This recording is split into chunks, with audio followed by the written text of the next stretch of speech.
Subscribe for everyday new love stories. I don't know when the trembling in my chest began. Maybe it had been there for months, hiding beneath the steady rhythm of everyday life, waiting for the right moment to rise. The house was silent that evening, too silent. Only the soft hum of the heater moved through the rooms like a breath the walls were trying to hold. My voice trembled as I spoke, sounding weak and thin, like wind slipping through the crack of a half-closed door. "Are you sure she won't come home early?" I asked. Elias looked up from the books scattered across the coffee table. He was my mom's closest friend from her university days, the man who'd moved into our guest room temporarily after a rough divorce. Gentle, patient, thoughtful, Elias had become a quiet part of our home before I even realized it. "No," he said softly. "Your mom won't be back until tomorrow. She managed me herself." He always spoke gently with me, too gently, and lately far too often. My throat tightened. Every word felt difficult, as if something inside me wanted to stay silent, to keep a secret even I didn't fully understand yet.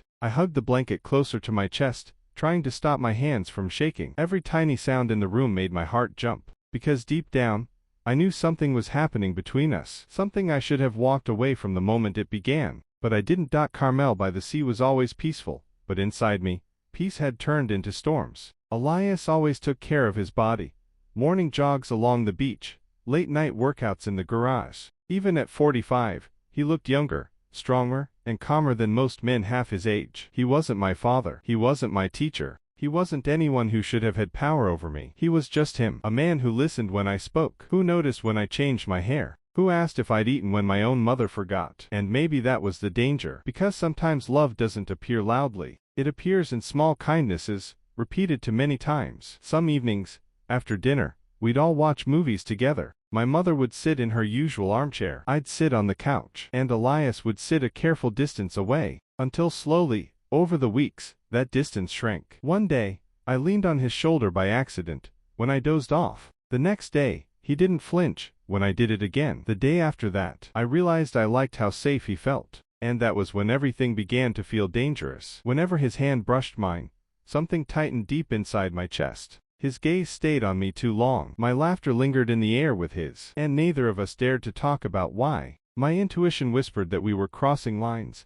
neither of us should cross, but the whisper was drowned out by a feeling stronger than fear. The dinner that shouldn't have happened. The night my mother left for her overnight school trip, the house felt too large for just us. When I came home from my night class, the dining table was already set, candles, wine, and dishes that looked too elegant for an ordinary evening. Elias stood there in a button-down shirt that he rarely wore at home. "What's all this?" I asked, trying to suppress the flutter in my chest. He smiled, fresh, warm, devastatingly gentle. "The restaurant project I helped with got approved," he said. "I wanted to celebrate with you, just the two of us, in the candlelight, with no one else home. It should have felt harmless. It didn't." We ate slowly, talking about things we'd never said aloud before, my fears about the future, his regrets from the past, the loneliness that had followed both of us in different forms. 2 glasses of wine turned into 4. The candlelight made everything feel softer, closer, quieter. I looked up at him. "Elias." My voice was barely a whisper,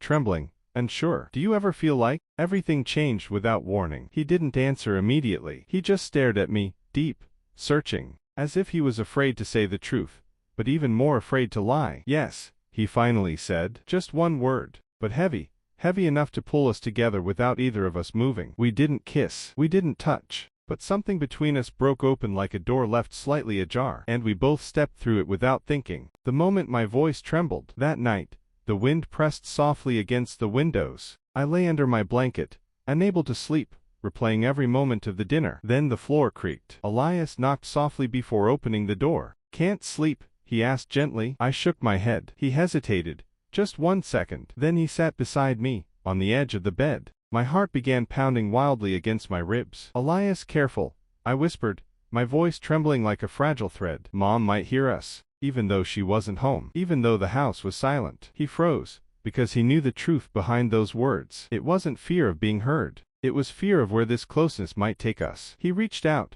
slowly, as if touching a soap bubble that might burst, and he held my hand. Not possessively, not recklessly, just honestly, the kind of touch that admits everything words cannot. "I shouldn't be here," he murmured. "I know," I whispered back, "but I don't know how to stay away anymore." The room grew warmer, filled with breaths we tried to quiet, filled with everything we felt but couldn't name. And in that stillness, we both realized, some mistakes don't begin with actions. They begin with moments like this. A silence too intimate, a closeness too deep, a tenderness too dangerous to ignore. The next morning, everything changed. My mother returned early. She saw the way we looked at each other. She didn't scream, but her silence was sharper than any anger. Elias moved out that evening, and I never saw him again. Sometimes love arrives in the wrong place, at the wrong time, between the wrong people.